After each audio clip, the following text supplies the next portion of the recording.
Good afternoon, everyone, and thank you for joining us. We're going to let everyone continue to log on and get started in just a couple of minutes.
All right, let's go ahead and begin.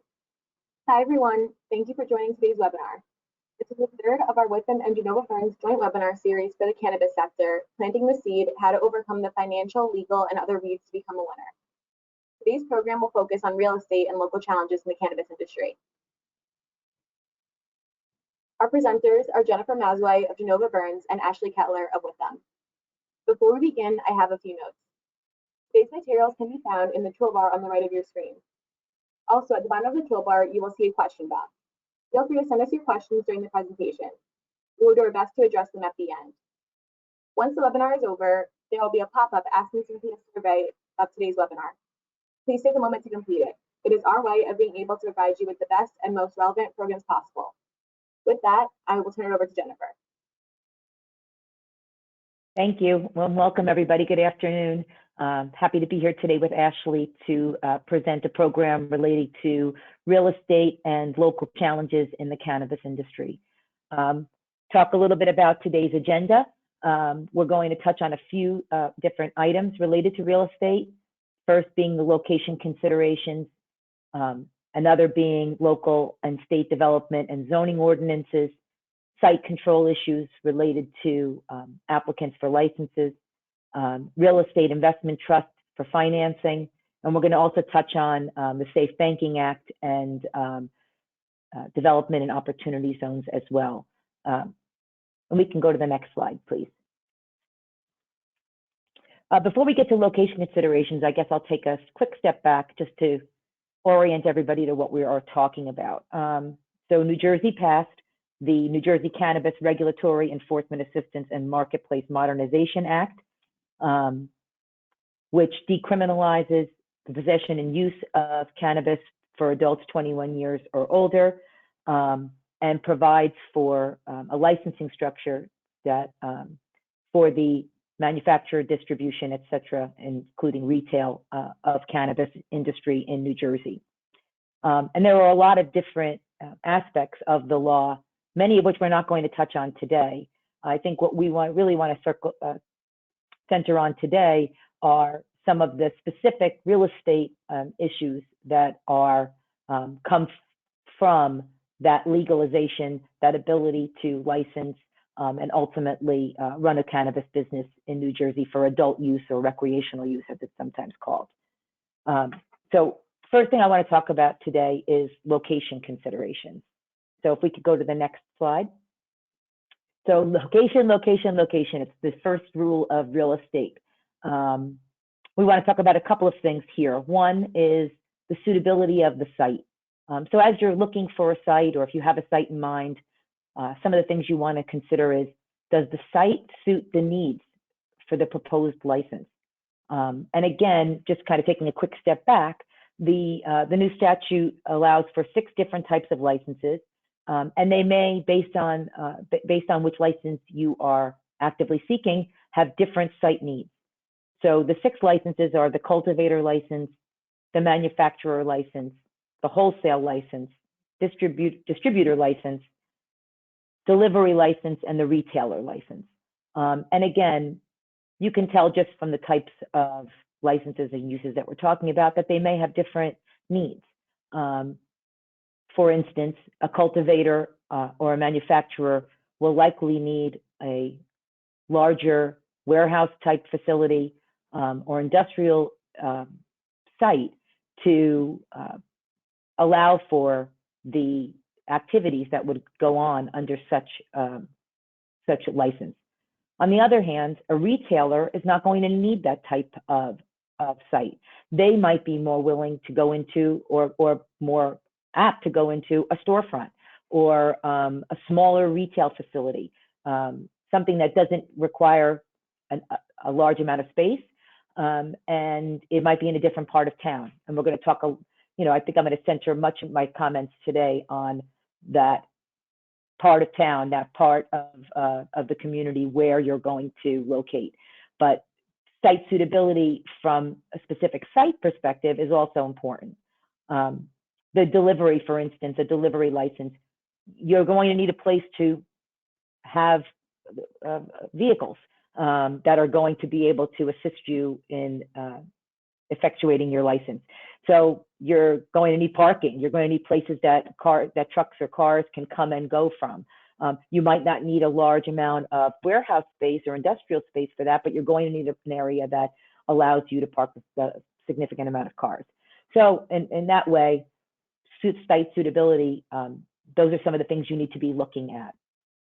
The second thing we're going to talk a lot about today is zoning and the municipal requirements. And this is really of utmost importance because you need to make sure that the use that you want, that the license that you are seeking is going to be permitted in the municipality that you would like it to be. And so I think I'm going to center a lot of my talk today on that. Another thing I want to just touch on before we move on to the next slide is, and getting back to the site suitability piece, is you have to keep in mind, for instance, if you want a retail license, that the law specifically prohibits the retail facility from being on the same property as a grocery store, a deli, an indoor food market, or a liquor store. So again, looking overall at kind of where is the right place for me to put my business, these are all things that you're going to have to consider. And you'll do that with your attorney, with your architect or engineer, and those are all things that you'll be talking about together as you try to determine where to best put your cannabis business. So if we can go to the next slide, please.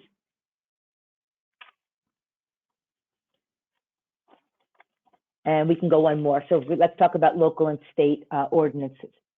So you may have heard, and it's been in the news, there have been many municipalities over the course of the past few years that have passed ordinances either permitting or strictly prohibiting cannabis businesses within their municipalities.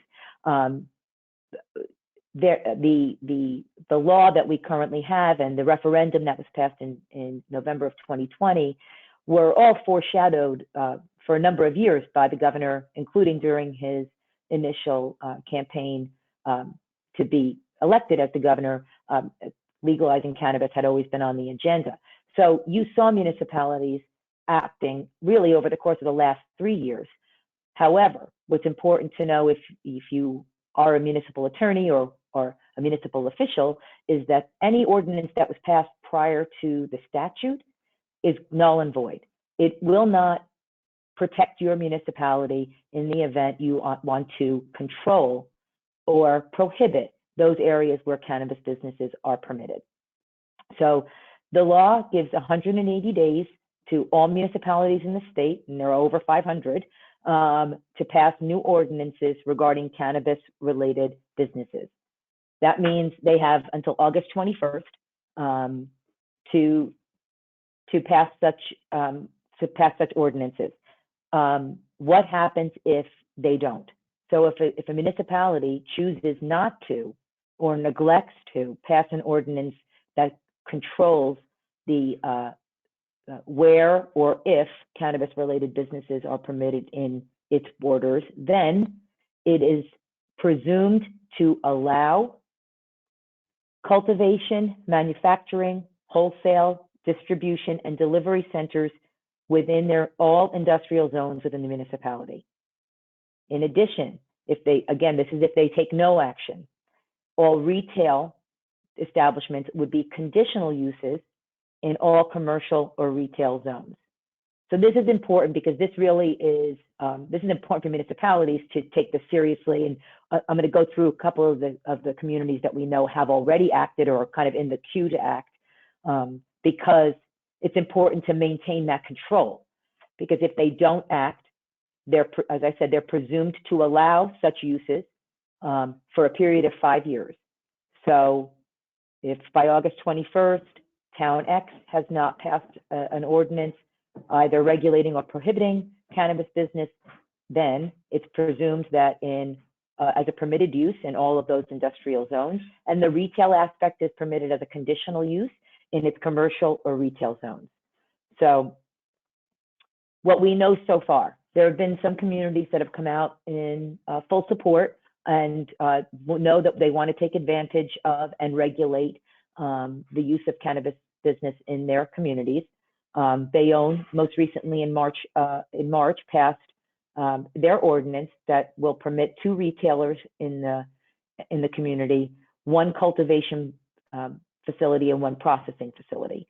So we know there are others that have shown that they are in support of cannabis business, including Jersey City, Patterson, and Trenton. Montclair, we believe, although I don't think they have passed an ordinance since the law has passed, it has typically been considered a community that's going to be in support of allowing yet regulating cannabis business within their community. Several others have taken steps either to begin the process to prohibit cannabis businesses in their communities or to limit. So Wayne has already passed an ordinance which prohibits cannabis businesses within the township. Parsippany, Warren, Bridgewater have begun that process. I don't know whether they have concluded with passage of the ordinances, but they have begun the process for passing ordinances that will prohibit cannabis businesses in their community. And I recently read that Passaic has interest in allowing certain uses, so perhaps the manufacturing or the industrial uses, but not to permit retail. And this is a process. So we're going to see a lot more municipalities between now and August take steps. And so it's important to kind of stay on top of the news if there's a particular community that you're interested in, remaining kind of vigilant about checking what's happening within those communities. I'm also going to talk a little bit more about community involvement later. And we can go to the next slide, please. So let's talk a little bit more about municipal zoning and land use controls and what it means to be a permitted use, a conditional use, or prohibited use, why that matters. So as I mentioned, there are some towns that have already taken steps to permit. For instance, let's talk about Bayonne for a minute, to permit 2 retailers, a cultivation and a processing facility. That means they've passed ordinances and either have or will change ordinances in their zoning code to put parameters around what types of facilities and what type of standards they would like around those facilities to allow cannabis business. And why it matters whether you are a permitted use or a conditional use or a prohibited use is depending on what type of use you are. It means you either go to the planning board in that community or you can go to the zoning board in that community. And there are different standards. So as an attorney that represents developers, or in this case would be representing a cannabis business that wanted to operate in a particular community, we really want to go forward to the planning board with a permitted use. And what that means is that the municipality has regulated standards surrounding the building, setbacks, parking, lighting, landscaping, but overall is allowing the type of business that we want. It's a different standard than if we need to go to the zoning board and, for instance, can't meet the conditions of a conditional use, or if our use is prohibited, now we're looking for what's called a use variance, which requires different proofs, a higher standard, and a hypermajority of the zoning board to vote in favor of your application. So just from a really basic perspective, permitted use, great, we want to go to the planning board, and that's a little bit of a different standard, and typically a different time frame. A zoning board is often busier, and as I mentioned, heightened standards and heightened voting requirements if we have to go to the zoning board. So the best case scenario is to go in with a permitted use. In addition, what's important to know, and I'm going to talk a little bit about site control later, is if you do not own the site on which you are seeking a municipal approval, you're going to need your landlord's consent or the property owner's consent. Very important. And we're going to talk about that a little bit more in the site control, but I want to talk about it here too, because it is going to be a prerequisite to filing an application with any municipal board that you have the consent of the property owner. Is there support for your project? And this is important, obviously, because you're going to a board in their community, but B, because when you submit for your licensure, it's required. You need to show that there is municipal support for what you are planning on putting in that community. So how do we figure that out? And I know this is a few questions. We had some questions come in advance, which were great, and it allowed us to kind of dovetail our presentation today to make sure we touch on some of those. And one of them was, how do you know? And I think there's a few things out there. One, we know generally some communities that we suspect will be open to cannabis businesses, and I talked about a few of those earlier. But two, if there's a community that you are interested in, the best way to find out if they're interested is to meet with the community. Have you had discussions with local leadership? What is your standing in the community? Are you a member of the community? And that's important because as I talk a little bit more later about impact zones, if you are a sustained member of the community, you live there, those are things that you'll want. It helps you to really figure out whether there's ultimately going to be support for what you're trying to put into that municipality. So as far as what can be done now, I suggest getting to know the community where you want to be. And that sometimes it means, research and looking at the what's happening in the news, but it also means being in and of the community that you ultimately want to be a part of. If we can go to the next slide, please. So one of the issues that we think makes cannabis business attractive to local municipalities, other than the social justice issues, which I'm not really going to talk about today because it's a real estate presentation, are the ability to raise taxes. So the law allows municipalities to impose up to a 2% tax as an incentive to permit the cannabis business, which we think will have a good impact on some municipalities that might be on the fence about whether or not they would like to permit cannabis business in the community.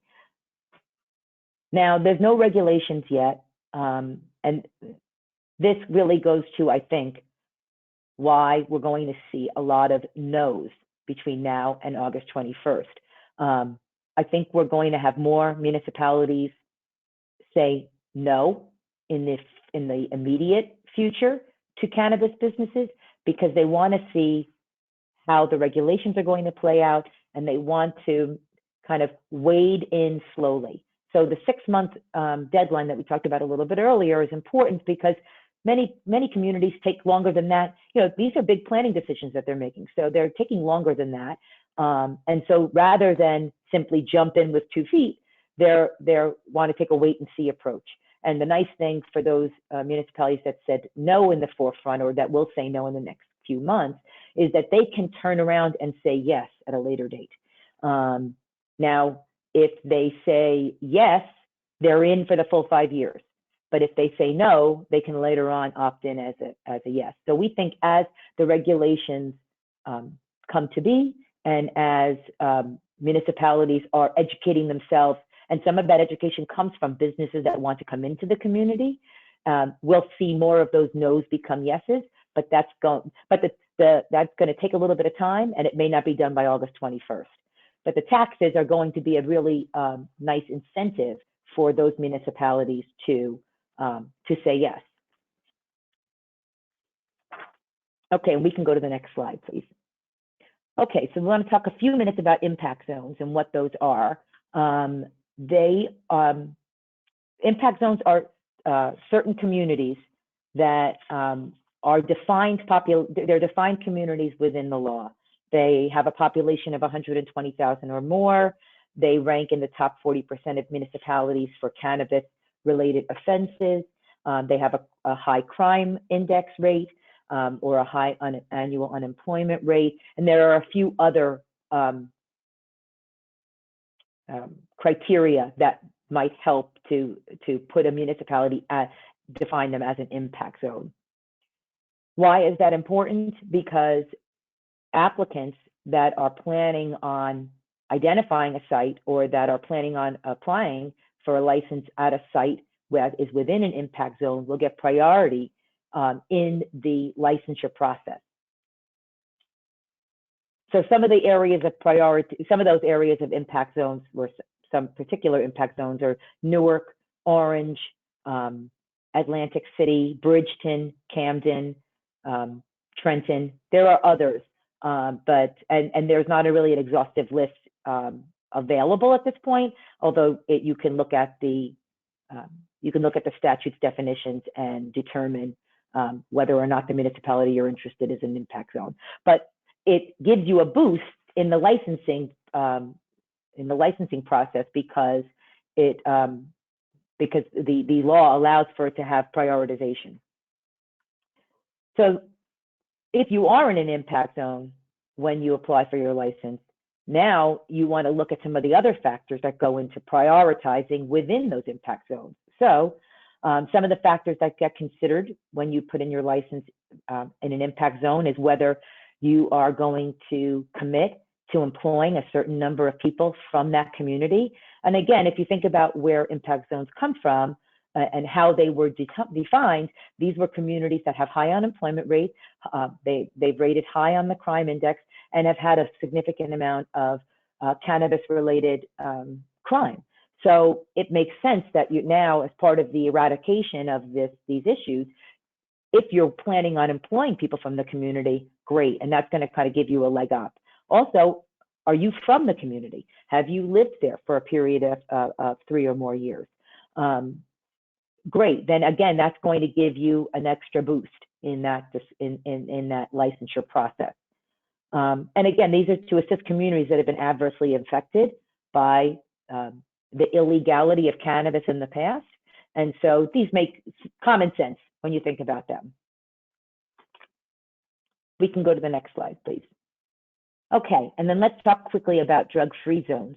So going back to site selection and where is your site located, you're going to really want to be, so even if you are in a zoned area of the municipality where your business is permitted, and let's take, for instance, a retail business that's permitted in a certain commercial corridor in a municipality, you really need to be aware of where that site lies in relation to public schools, universities, public housing, because the federal drug-free zones provide that you cannot be within 1,000 feet of such an establishment. Something here to remember and why it's important to be speaking with your architect or engineer early in these processes. The 1,000 feet is not measured. You can't just do a Google search and do a directions from the site that you're interested in to the nearest school, for instance. It is what they call as the crow flies. So the measurement means it doesn't follow kind of the street path. It could be a diagonal line, but if you are within 1,000 feet of a school, you're going to have to, you should be concerned about that, because under the federal drug-free zones, even though under the state, even under the state statutes, cannabis has now been determined to not be a controlled dangerous substance, CDS. Under the federal laws, it still is a controlled dangerous substance, so subject to those drug-free zones. And then also keep an eye on local restrictions that might be more stringent with regard to placement of your facility. For instance, with regard to churches or other facilities within the private daycare, for instance, or other types of facilities within the municipality. So be aware of that and look at your local ordinances, because even if it's not brought in through the federal or state law, there may be local requirements that you need to be aware of. And we can go to the next slide. All right, I'm going to spend a few minutes talking about site control, because this is a critical piece for the licensed application as well. And we can go to the next slide. So to buy or not to buy, that is the question.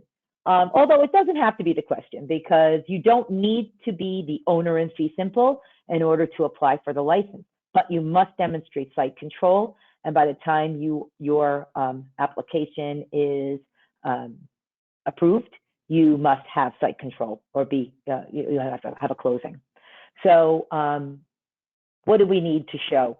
We could have fee simple ownership in a property or a building. You may have an option to purchase. You may be able to show a lease or a purchase contract. So there are lots of different ways to demonstrate site control, and ownership is not the only way. Okay, so if we can go to the next slide. And this kind of gets back to what I talked about even with the drug-free zones.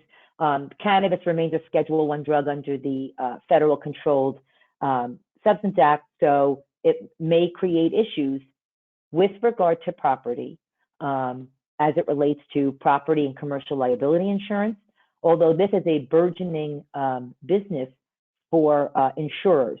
So keep an eye on that. There are some insurance companies or agencies and brokers that have taken this issue on, taken the bull by the horns, if you will, and have created a marketplace and a larger marketplace for property and commercial liability insurance. But it remains an issue, particularly because of the federal prohibition.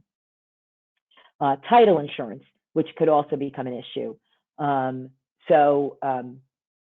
For instance, in a purchase and sale agreement where the buyer is to receive title insurance, and its inability to receive title insurance may be a reason to cancel the contract during due diligence, a seller might want to add provisions to its sale contract that accept from the title insurance requirement, title insurance related to the cannabis business. So if there is an exception to the title insurance related to the type of business that's going to be on the site, a seller may not want that to be a reason for cancellation.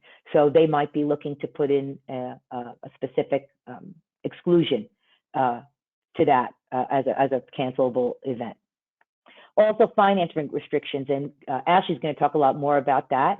But because the cannabis remains a Schedule I drug under the federal law, you have real issues with regard to banking and the ability of banks to lend on cannabis-related projects. Let's go to the next slide, please. I want to talk a few minutes about landlord-tenant issues. I do think we'll see a lot of leasing activity related to cannabis businesses, and so it's worth it to spend a few minutes talking about issues that could come up in leases and things that could come up whether you're the property owner, landlord, or the potential tenant. So we have the issue of federal and state potential federal enforcement actions, again, because cannabis remains a Schedule I drug. However, we have seen the attorneys general, with the exception of one under President Trump, having said that they're going to limit enforcement as it relates to cannabis. That's been the you know, the way of the feds for a number of years, and that seems to be proceeding. So yes, there may be concerns or regarding enforcement actions, but it's unlikely based on the position that the Attorney General has taken, the United States Attorney General has taken on this issue.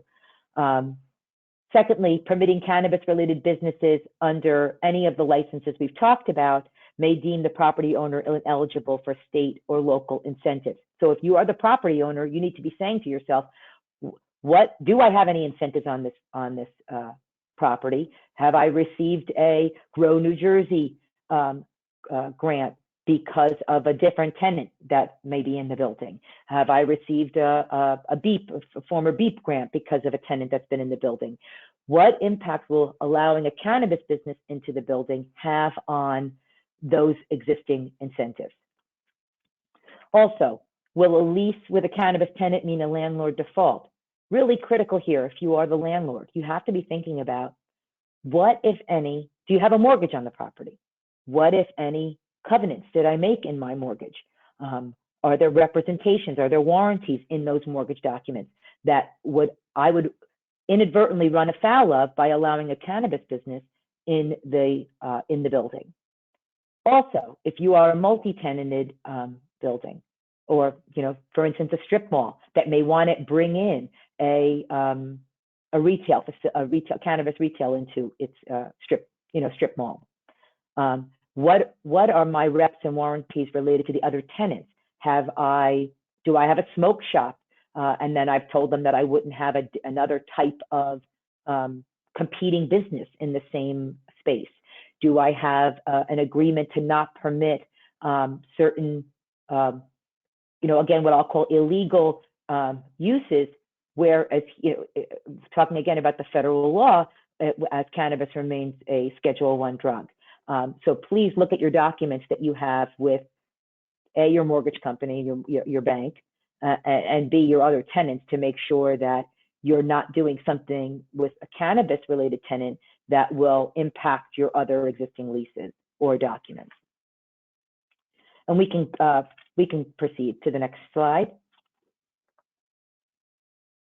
So talking again about landlord-tenant issues and what you might want to have in a lease and the pushback that you may get. So key provisions for a lease: if you're a landlord, certainly you want to be protected as much as possible, right? You want indemnification rights. You do not want, you want the tenant to be indemnifying you for anything that's related to that cannabis business, so that you, the landlord, are not going to be at risk. You potentially want to have early termination rights if they lose their license. If it's determined that they have not followed particular protocols under their license, you want to be able to terminate. You want premise inspection rights. We've also seen landlords wanting insurance pass-through. So for instance, you have one obligation, you're going to put an obligation on your tenant to receive insurance or to have insurance on their business. Secondarily, however, if the landlord's insurance raises significantly because it has allowed the cannabis business, we have seen landlords requesting that increase, that delta, be taken care of by the tenant. Now, again, these are items that are negotiable. So I'm not going to say that all of these get put into leases or none of them do, but these are points of negotiation that you're going to want to engage in if you're the landlord. Certain nuisance provisions, for instance, in particular, if you have a consumption lounge, smells, things related to ventilation. The statute requires certain ventilation if you are going to have a consumption lounge, but if you're the landlord, you want to ensure that you have rights as against the tenant with regard to some of these nuisance items. And now, if you're the tenant, if you're the business, certainly you want a lease that's conditioned on the license approval. You do not want to be stuck with a lease that's a long-term lease if you haven't gotten the license yet. And what if you're denied? What if you're not one of the ones that is selected? Now you're on the hook for a long-term lease. You don't want that. So certainly looking here for some conditional lease. You want representations with respect to restrictions in the law. You want the landlord to represent. It understands that cannabis is a Schedule I substance from the federal. You want them to represent that under the state law, it's permitted. Again, negotiable. I don't know that the landlord will give these representations, but it's something you're going to want to look for. And covenants against other tenants' uses. I talked about it a little bit earlier about the landlord's covenants to its other tenants in a multi-tenanted building. And as a tenant, you're going to similarly want that. You don't want the landlord to be able to lease another retail facility in that center to another competing cannabis facility. So those are some of the things that, whether you're the landlord or the tenant, you're going to want to make sure are part of that negotiation with your landlord. So I want to stop here, and then I'm going to turn it over to Ashley to talk some more about the banking, the money, the accounting issues. I'm going to check in the chat to see if there's any questions that I can come back and answer at the end. But thank you for your time, and I'll be available to answer questions. All right, thanks, Jennifer, and good afternoon, everyone. We can go to the next slide. So just briefly to cover the Safe Banking Act, and again, I'm going to focus a lot more on kind of the financial aspects of the real estate challenges here. But pretty much the Safe Banking Act aims to create a safe harbor for banks and credit unions so that they won't be held liable or subject to federal forfeiture action for providing financial services to any cannabis-related businesses. Most likely, the bill is going to exempt cannabis business transactions from being considered proceeds from illegal activity and subject to anti-money laundering laws. The House did pass this act on Monday, and we did get a question ahead of time asking, again, we're not going to talk too much about 280E in this presentation, because I think it's been covered at other presentations and will be covered at future presentations. But we did get a question ahead of time. What are the chances of 280E being repealed by the current Congress? Same question for the Safe Banking Act. There's probably a better chance for something like the Safe Banking Act to pass before 280E is repealed. Again, it was just passed by the House on Monday, being that it is a Democratic-controlled, Senate, and we have a Democratic president. It's probably a lot more likely to move forward than, previously. 280E will probably only be repealed if there's any kind of drug reform or cannabis is descheduled. We do know that Senate Majority Leader Chuck Schumer has continued to support federal cannabis reform. So, as with anything in the government, there's no sure things. It's definitely up in the air, but right now it's looking pretty good. Next slide. And again, this just kind of covers, what the federal banking regulators cannot do under the act. This is kind of a lot to read, but, the gist here is that cannabis companies are pretty heavy cash businesses. And right now, banks can't really provide any financing or other financial, services to cannabis-related businesses. So the safe banking would kind of remove a lot of those restrictions. And that's kind of what these four, I know this is like a heavily worded slide. You guys have the slides, so you can read through it later, but that's kind of the gist of this. And we can move on to the next slide. Okay, so how do you get around this right now? Before this act passes, what do you do until then? So one avenue you can take advantage of is non-traditional funding through a REIT, or a REIT stands for Real Estate Investment Trust. Can we go to the next slide? All right, so what is a REIT? And again, I don't want to get too nitty-gritty on the tax concepts here, because I know we have kind of a wide range of audience members on the phone. You're not all necessarily nerdy accountants like me. So just to give a brief background, a REIT is a company that owns or finances income-producing real estate. The whole idea is that it allows investors to own a small piece of real estate without funding an entire building. A REIT is a C Corp that pretty much, it's kind of unique because it acts as a flow-through entity. So normally C Corps, you're taxed at the corporate level, then the corporation pays dividends to its investors. The investors are then again taxed on that income. So there's that double taxation. A C Corp, a REIT acts as a C Corp flow through, so to speak, because they get to take what we call a dividends paid deduction to reduce their taxable income. And that is the main reason to use a REIT. So normally when C Corps pay dividends, there's really no P&L impact. It's just, you gave cash and, your investors pick up that income. For a REIT, they actually get to deduct on a line item on their tax return the dividends that they paid. So if they have $100 of taxable income and they pay out $100 in dividends, they have zero taxable income. So they don't pay any tax. That dividend is taxable to the investors.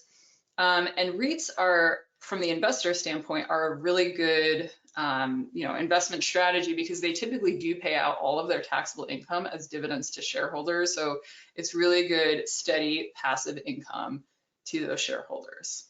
Next slide. REITs can be publicly traded or private. I think a lot of people hear the word REIT and they think it's like some big public company. It's not. There's, most of my clients are private REITs, not public REITs. They do have many requirements. And again, I could spend 3 hours talking about the REIT requirements alone. There are quarterly and annual tests. They have to hold a certain amount of assets in rental real estate. They have to have a certain amount of income from rental real estate, interest and dividends. There's organizational requirements. For example, they cannot be what we call closely held, meaning 5 or fewer individuals cannot own 50% or more of the REIT. They have to have 100 shareholders. We usually get around that by saying, hey, go out and get 100 preferred shareholders. You don't necessarily need 100 common shareholders. And they also have distribution requirements. Again, going back to that previous slide where we said, it's a great investment on the investor standpoint because REITs do have to distribute at least 90% of their taxable income. And again, the whole idea here behind all these requirements is just that, there's no free lunch with the IRS, right? If they're going to allow you to act as a C Corp and not pay any tax, they kind of say, hey, on the flip side, truly you have to be investing in rental real estate and not operating as a service business. So there's 2 kinds of REITs. One is an equity REIT, and pretty much they own real estate. There's also mortgage REITs, which purchase or originate mortgages and mortgage-backed securities. Next slide. So you're probably wondering up until this point, okay, what the heck does this have to do with the cannabis industry, right? So it's a bit of a misnomer. It actually has nothing to do with cannabis. However, cannabis companies can use this as an avenue to provide a really good, funding source and provide capital. As we know, there's a lot of hurdles obtaining traditional financing through traditional banks. So there's 2 major types of transactions that you can engage in with a cannabis REIT. So the first one is a sale and leaseback transaction, and the second one is using a mortgage REIT. Next slide. So in a sale leaseback transaction, this is pretty much how it works. And I tried to give a nice visual here at the bottom. So what you would do is you go out and get outside investors. The outside investors do not invest in the cannabis company. They invest in REIT stock. So they put cash into the REIT, they get REIT stock in return. This is assuming that the cannabis company already owns a piece of real estate. So the cannabis company sells its real estate to the REIT, and the REIT gives them the money that they took in from investors, and then they lease it back at an arm's length rate. What this does is it gives your company an influx of cash for your operations. It also passes off the operational burdens of owning a building. There's a lot to, maintaining a building, repairing a building, doing fit outs, and all of that is kind of passed off now to the REIT, who will be handling all of that. And again, you get a big influx of cash from selling a building. We do recommend that if you go this route, we highly recommend a transfer pricing study to determine what is an arm's length rate, because you don't want to get into related party issues. If it's not arm's length, it truly does need to be arm's length. And, REITs can be a pretty complex area. The idea here is that documentation. It's always a good idea to get an accounting or law firm involved to do the transfer pricing study to prove that, you know, the rent is truly arm's length. Next slide. On the flip side, if you don't currently own a building, you could use a mortgage REIT to finance, you know, either, you know, purchasing a building. And again, similar concept here. So the investors come into the REIT. In exchange, they get REIT stock. The REIT would enter into a loan with the company to buy or build out their real estate. So pretty much the REIT is acting as the bank here. They take that money from investors, they loan it to the cannabis company. It's a win-win for everybody. The REIT makes money on that loan interest, you know, and you can get around that issue of obtaining traditional financing from, you know, big banks and stuff like that. Again, just another operation to finance real estate. Next slide.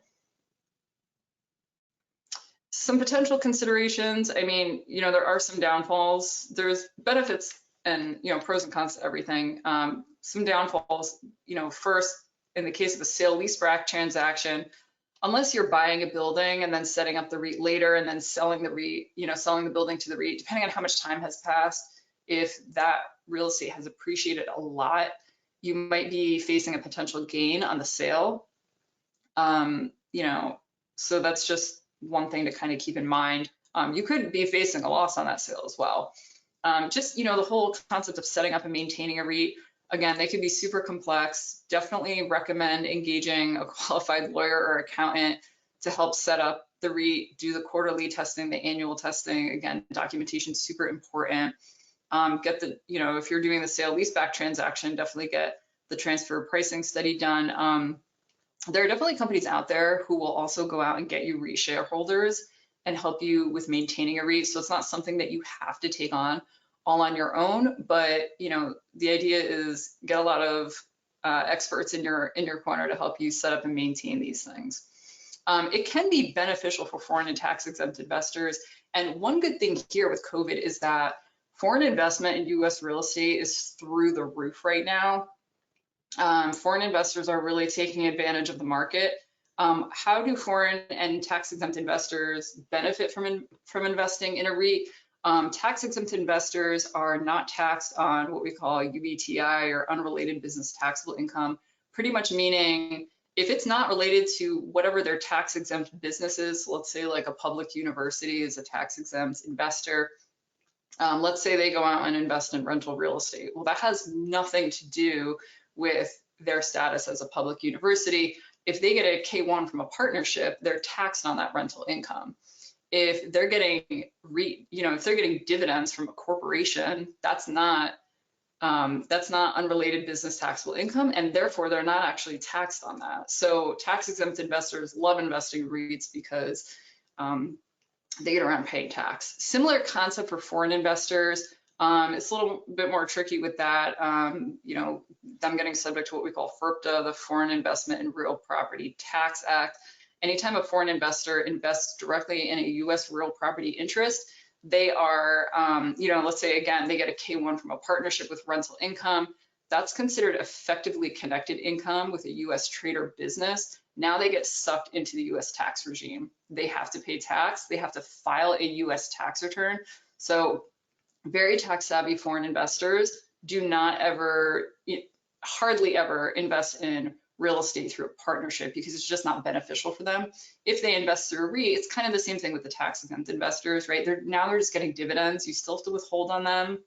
But it's kind of like you just pay the withholding tax and it goes away. They don't have to file a tax return or anything like that. So foreign investors, you know, if they're going to come in, you know, to the real estate world, they're definitely going to do it most likely through a REIT if they're a savvy investor.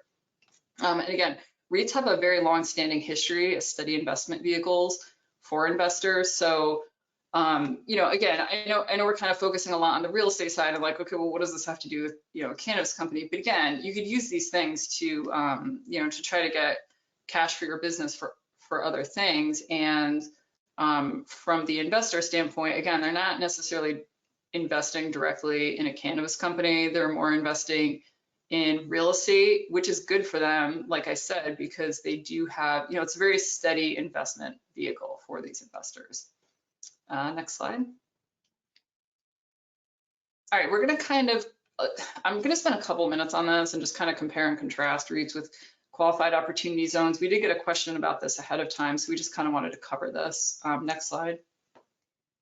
So just from like a very brief, overview, Q&Zs have pretty much 3 incentives. The whole idea behind a qualified opportunity zone, it was enacted with the Tax Cuts and Jobs Act back in end of 2017. It's rapidly expanding. They're still identifying new QOZs every day. The whole idea is to put capital into rebuilding economically distressed communities. And there's 3 benefits here. The first one is a temporary deferral. So if you have capital gains, whether you sell something and you have capital gains at the individual level, or you get capital gains passed through to you on a partnership K1, you can defer those capital gains until the earlier of the sale date of the QOF or until 2026. So pretty much if I recognize a capital gain today and I put money into a QOF, that gain is going to be deferred until 12/31/2026, which I'm going to call D-Day going forward on the slide. The second piece is that if you hold it for at least 5 years, then the original capital gain is reduced by 10%. So let's say I have a capital gain today of $100 and I hold it for 5 years until that D-Day, 12/31/2026. Now I'm only paying tax on $90, right? Because I get a 10% reduction.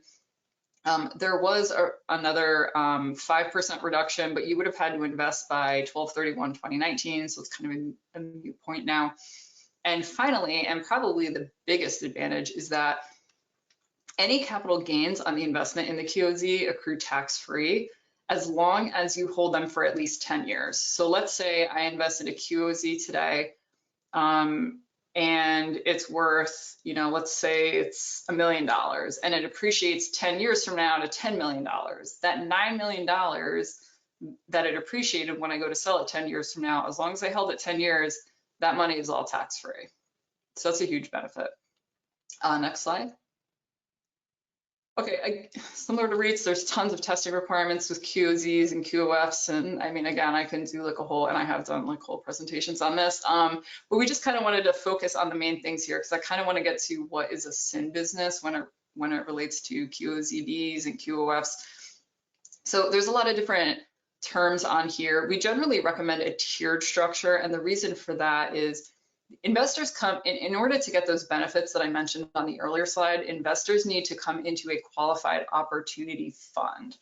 A qualified opportunity fund has to hold 90% of its assets in qualified opportunity zone property, and that's tested every 6 months. So if I set up a QOF in January and take cash in January, I am a QOF the day that I take in those first investors. 6 months later in June, I need to hold 90% of my assets in QOZB property. That can be a little difficult. How long does it take to close on a property? Are there, other hurdles that you need to get over? Sometimes it gets a little dicey on the timing aspect. And that's kind of why we recommend the tiered structure. So generally, the QOF would be an upper tier partnership investing in a QOZB, lower tier partnership. And the reason for that is because a QOZB, qualified opportunity zone business, has to hold at least 70% of their assets in QOZB property. So, it's obviously a little bit lower of a threshold. They also get a working capital safe harbor. So it's a 31-month period. So as long as they say, hey, we took this money in, we're going to spend this money on real estate, we just need time to build, buy something and build it out, then they kind of get that safe harbor where QOFs are not allowed a safe harbor. So that's kind of the difference there. Next slide. Okay, so SIN businesses. So the SIN business pretty much applies at the QOZB level and not the QOF level. But a QOZB cannot lease more than 5% of its property to a sin business. The one thing I want to say here is that, excuse me, sorry. Cannabis is likely going to be excluded from the program. I mean, it's not explicitly listed. It's not explicitly listed in the code or regs as a sin business, but neither are any of the other federally, federally prohibited controlled substances. A lot of people in Congress do feel it's against the spirit of the QAZ program. So what we're going to say is proceed with caution. There's a lot of unknowns. It's an evolving industry right now. More and more states are legalizing recreational cannabis, but again, you never know. I don't necessarily know that I would recommend this avenue. It's just a lot of unknowns right now. Next slide.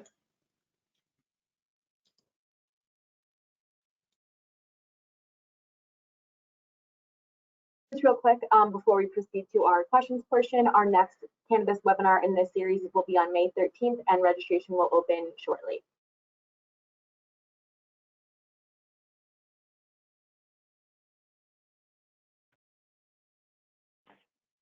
Okay, so Ashley, I don't know if you've had a chance to look in the chat. Obviously, you just finished talking. I want to hit on one thing that actually was an earlier question that came in, and it asked about kind of checking the boxes for its location. And I wanted to spend just a minute talking about it. I talked around the issue, but for whatever site you actually select to be for your cannabis business, you're going to need approval from a local board. Again, differences between whether it's the planning board or the zoning board. But when you go in for that approval, it's typically called a site plan application or a site plan approval. And you will need to show things like architectural drawings, floor plan. So the question that came in advance was, what are some of the boxes to check off when looking for a location? So you will need to get that board approved plan. It's important to have an architect or an engineer on board to help you with that. And then ultimately, you're going to need that to get the letter of support or from the municipality, the resolution of the governing body or the letter of support that they're in favor of the project. So I just wanted to touch on that question. There was also a question in the chat with regard to, I'm going to call them recalcitrant communities, towns, and I guess I don't mean that in a bad way. The towns that I think are going to say no because they're afraid of saying yes. And so the question was, aren't they really removing themselves from the conversation? And what would be the best way to approach those kinds of communities? So I think part of it has to do with the process by which municipalities generally plan. It sometimes takes a lot more than 6 months. And depending on how that municipality's governing structure is or what, how they really operate with their citizenry, they just might not feel that 6 months is enough. And so the initial inclination is to say no. Again, because if you don't say no, you've said yes by implication, and they don't want to do that. They want to control their future. The best way to educate them, as I said earlier, is to be involved in the community. I really think you've got to get boots on the ground, start an education program, and that could mean meeting. Council people are willing to meet. I'm not talking about meet. You could ask for an audience with the council as a whole. That would be a public meeting. But oftentimes there are council members that are willing to meet, and you can discuss why you think the project or the business is right for the community. So I think the best way I would do it is to become a part and a fabric in that community, and to talk to as many people as you can to educate. Yeah, Phil. Hi, Ashley. Did you have any questions that you needed to answer before we sent everybody on their way? I don't think so. Okay. I did notice one came in, what is a sin business, just based on the last slide? Oh, a sin business. Yeah, sorry. I know I kind of like skipped over those slides at the end, that last slide, just so we can kind of like get to some questions. A sin business, again, pretty much the whole idea behind that qualified opportunity zone program is they want to put money into economically distressed communities. There are certain businesses they just don't want there. I just looked it up. Some of them are like private golf courses, country clubs, massage parlors, suntan facilities, racetrack, any kind of, gambling. They also put restrictions on stores where their principal business is selling alcoholic beverages. So again, cannabis is not necessarily listed on there, but it's probably because it's a federally controlled substance. So, they don't list other federally controlled substances on there. So is it a sin business? Is it not a sin business? There's a lot of unknowns. And I got another question about the cannabis retailer not being permitted in the same property as the supermarket, for instance. And that is in, let me just find the citation. Someone had asked for the site on that.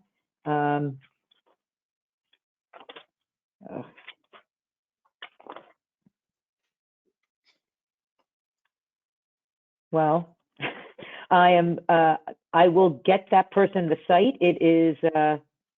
It's on page 84 of the very large statute, but I'm happy to get the actual citation from the law and provide it to that person. So again, for the retailer, you can't be on the same property as a liquor store, a supermarket, a deli, and that's explicit in the New Jersey statute. So keep that in mind when you're looking for sites. Well, hopefully we answered bulk of your questions, and even raised some issues that maybe you hadn't thought about before today, as it relates to real estate and site selection and financing for cannabis business. I'd like to thank you for spending the hour with us, and hopefully you've had some good takeaways from today. Ashley? Yep, thanks for joining us today. Thank you, everyone. And if there are any other questions that came in that we didn't get a chance to answer due to the time, we will be sure to reach out to you via email. Thank you, everyone. Have a great day. Great.